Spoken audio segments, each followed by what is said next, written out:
Sir नमस्कार। नमस्कार sir. Sir आपका मैं नाम जानना चाहता हूँ, आपका नाम क्या है? मेरा नाम जय कुमार है और बेसिकली मैं दिल्ली से हूँ। जी। दिल्ली में पिछले 15 साल से मैं रह रहा हूँ, मेरा अपना मकान है दिल्ली जी। में। और नेटिव प्लेस मेरा हरियाणा में है, झज्जर डिस्ट्रिक्ट में। जी। तो दिल्ली में कौन सी जगह से हैं? दिल्ली में मैं नजफगढ़ में मेरा अपना मकान है, द्वारका के पास है। जी। आप देखेंगे तो उत्तम नगर, द्वारका, नजफगढ़, तो नजफगढ़ में मेरा अपना रेजिडेंस है। तो जैसे मैंने सुना है आपके बारे में कि आप यूएस भी जॉब करके आए हैं। हाँ, जो मेरा प्रोफेशनल करियर रहा है सर, करीब करीब 15 साल का मेरा प्रोफेशनल करियर रहा है। 2005 में पहली बार जब मैंने एमएससी किया, जी। तो एनवायरनमेंट साइंस में एमएससी करके और मैं अमेरिका चला गया एज एनवायरनमेंट ऑफिसर। बहुत फिर जब 2007 में रिसेशन आया था, पूरे वर्ल्ड में रिसेशन आया 2007 में, तो एक ईमेल के थ्रू बाय बैड लक और मेरे को ईमेल आया और मेरी जॉब चली गई थी। Then I work in Gurgaon as deputy manager. जी। तो कॉरपोरेट में करीब करीब 4 साल काम किया है मैंने। उसके बाद मैंने स्विच किया टीचिंग लाइन में और 10 साल मैंने डिफरेंट यूनिवर्सिटीज़ के साथ एज असिस्टेंट प्रोफेसर पढ़ाया है। मेरा क्वालिफिकेशन है double MSc, MEd, NET, PhD. अरे वाह, तो काफ़ी उपलब्धियों के साथ हैं। हाँ बस सर, गांव से थे बेसिकली, नेटिवली तो गांव से थे। और हमारे मिडिल क्लास में एक बचपन से सिखाया जाता है कि बेटा मेहनत करो, कामयाब हो जाओगे। तो वही चीज़ मैंने भी अपने घर से सीखी, मेहनत करता रहा और स्पोर्ट्स भी किया और स्टडीज़ भी, दोनों चीज़ें साथ साथ रही। तो सर धुलेरा के बारे में आपको पहली बार कब पता लगा? धोलेरा के बारे में मुझे मेरे एक जानने वाले हैं राजीव जी, उन्होंने वर्बली एक बार मेरे को बोला कि सर धोलेरा एक प्रोजेक्ट आप सर्च करो। जी। तो फरवरी 2021 में मुझे इसकी जानकारी मिली, तो मैंने सोशल मीडिया से और इसके बारे में और R&D की थोड़ी सर्च किया।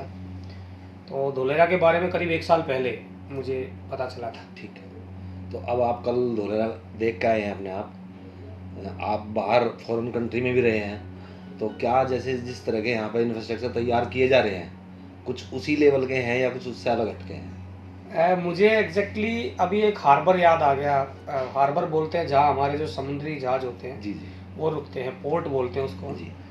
तो मैं पहली बार जब अमेरिका में गया था, तो पोर्टो रिको एक जगह पड़ती है, वहाँ कार्निवल क्रूज लाइन में मैं था। मुझे एग्जैक्ट वो हार्बर की याद आ गई जब मैं कल एक मैरीटाइम पार्क है हाँ जी।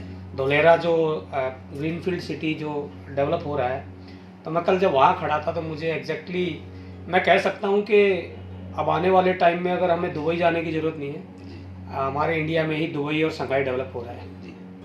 तो थोड़ा सा मैं आपको और एक व्यू लेना चाहूँगा कि जैसे आज की डेट में जो प्रॉपर्टी के भाव हैं, शायद उस रेट में गांव में भी कोई प्रॉपर्टी नहीं मिलती जो धुलेरा में आज की डेट में मिल रही है। तो यहाँ प्रॉपर्टी का क्या फ्यूचर हो सकता है?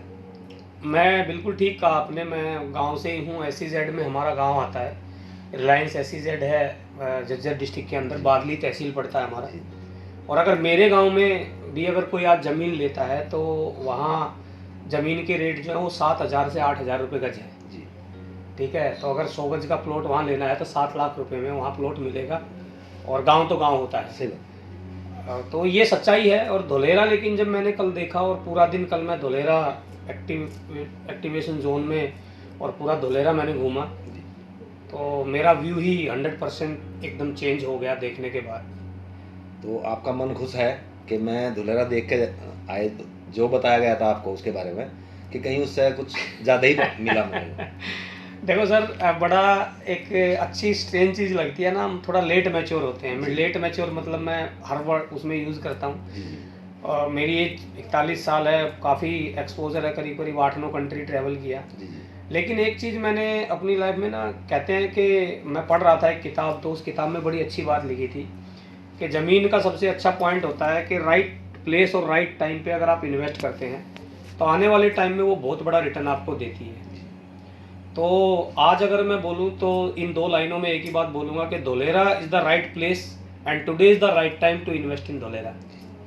मैं मतलब मेरा ओपिनियन ये है, 100% फ्रॉम ओपिनियन। ठीक है। एक थोड़ा एक और जानकारी लेना चाहूँगा सर।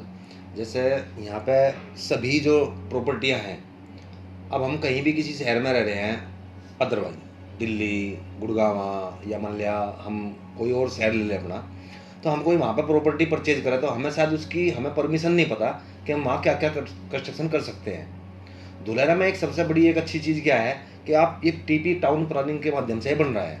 आप जो प्रॉपर्टी परचेज कर रहे हैं उसका आपको पहले से ही पता है कि आप इस प्रॉपर्टी को कहाँ ले रहे हैं और इसकी गाइडलाइंस क्या है, यहाँ पर क्या परमिशन आपको है और कितनी हाइट तक की परमिशन है। हाँ, मैंने कब अभी आज जब कल वहाँ से आके जी और आज पूरा कल मैं ग्राउंड पे रियलिटी मैंने चेक किया, आज मैंने जब आके पूरा देखा और डॉक्यूमेंट्स जो स्टडी किए, जी देखो कल रियलिटी में मैंने जब देखा कि सब चीज़ें जो अंडरग्राउंड है, मतलब रोड के नीचे सारा जो फैसिलिटीज़ हैं वो धोलेरा के अंदर डिज़ाइन की गई है।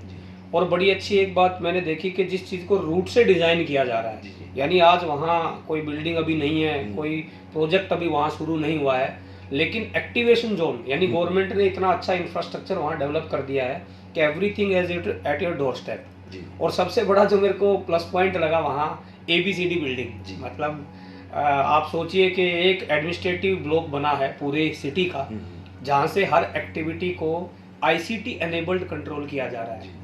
तो मैं क्योंकि all over north India, waste India में ट्रैवल किया हूँ, क्योंकि इससे पहले इस शहर में कोई तो शहर मुझे नहीं लगता कि पूरे इंडिया में इस तरह से डिज़ाइनिंग कोई की गई होगी। सो ये अपने आप में एक बहुत बड़ी यूनिकनेस है। दूसरा, आपने अभी बोला कि प्लानिंग पहले से ही पता है कि भाई एक प्लॉट मान लो मैं आज ले रहा हूँ, तो मुझे मालूम है कि ये इतने गज का मेरा अगर प्लॉट है तो इस पर मुझे कितना बनाना है, कितने % खाली छोड़ना है और कितना हाइट में इसका रखूँगा, किस जोन में क्या बनेगा। तो ये अपने आप में एक बहुत बड़ी अचीवमेंट है और होपफुली क्या 100% श्योर है हम कि अगले 10 साल बाद जब यहाँ एक नया सिटी खड़ा होगा तो हमें घूमने के लिए, वही मैं बात बोलूँगा, दुबई जाने की ज़रूरत नहीं पड़ेगी। हमारे बच्चों का एक अच्छा फ्यूचर होगा उस टाइम पे। हाँ बिल्कुल कह सकते हैं हम। देखो मैं अभी अब अपने दोस्तों के साथ आ रहा था तो मैं डिस्कस कर रहा था कि जनरेशन के बाद चेंजेस तो आते ही हैं। ठीक बात है, हम सेक्रीफाइस कर रहे हैं, हम आज वहाँ धूल मिट्टी देख रहे हैं, ग्राउंड पे बनता देख रहे हैं, लेकिन इसमें कोई सेकंड थॉट नहीं है कि जब हमारे बच्चे जवान होंगे, मेरा बेटा आज 9 साल का है, जब वो 20 साल 21 साल का होगा तो वो एक ऐसा सिटी अपने इंडिया में ही देखेगा। हमें घूमने के लिए दुबई जाने की, बैंकॉक जाने की या अमेरिका जाने की ज़रूरत पड़ रही थी, लेकिन हमारी जो कमिंग जनरेशन है ना, वो अपने ही देश में एक ऐसा सिटी देखेंगी। तो कहते हैं किसी भी चीज़ की शुरुआत होना बहुत ज़रूरी है। एक सवाल और है मेरा, जैसे आप एजुकेशन से रहे हैं, एजुकेशन से आपको पता लगा है यहाँ पे कौन कौन सी यूनिवर्सिटी इंटरनेशनल लेवल की आ रही है? हाँ, मैं आज कॉन्फ्रेंस में जब था तो मुझे पता चला कि यहाँ पे ऑक्सफोर्ड यूनिवर्सिटी जो कि लंदन में है, मैं क्योंकि मेरा जो यूनिवर्सिटी ऑफ लंदन का मैंने जब स्टडी किया था, जब मैं एमएड कर रहा था तो मैंने उसके ऊपर पूरा स्टडी किया था। तो जब ऑक्सफोर्ड यूनिवर्सिटी यहाँ आ रही है, कैम्ब्रिज यूनिवर्सिटी प्लानिंग कर रही है, वर्ल्ड की टॉप यूनिवर्सिटी जब यहाँ अपना, क्योंकि यहाँ पे एजुकेशन एंड आईटी का, नॉलेज एंड आईटी का एक अलग से जोन है, तो नॉलेज और आईटी जोन जब अलग से बनेगी तो बड़ी बड़ी यूनिवर्सिटीज़ यहाँ प्लानिंग कर रही हैं, जिसमें से 1-2 के नाम हमें मीटिंग में बताए भी गए। और ये इसका मतलब क्या है कि अब इंडिया में भी बाहर की यूनिवर्सिटीज़ अपना फ्यूचर देख रही है। तो धन्यवाद सर, आपका बहुत बहुत thank you so much. Thank you. आपसे जो है बात कर थोड़ा मुझे भी बहुत अच्छा लगा कि हम दोनों भाई आज एक कहीं ना कहीं बहुत नज़दीक के हैं दिल्ली में भी। हाँ बिल्कुल सर, आपका जब पहले दिन हम आए थे तो आपने बताया था तो बड़ा अच्छा लगा, और कहते हैं कि जब अपना कोई मिलता है तो बड़ा अच्छा फील होता है। Thank you so much. Thanks sir. धन्यवाद सर। Thank you.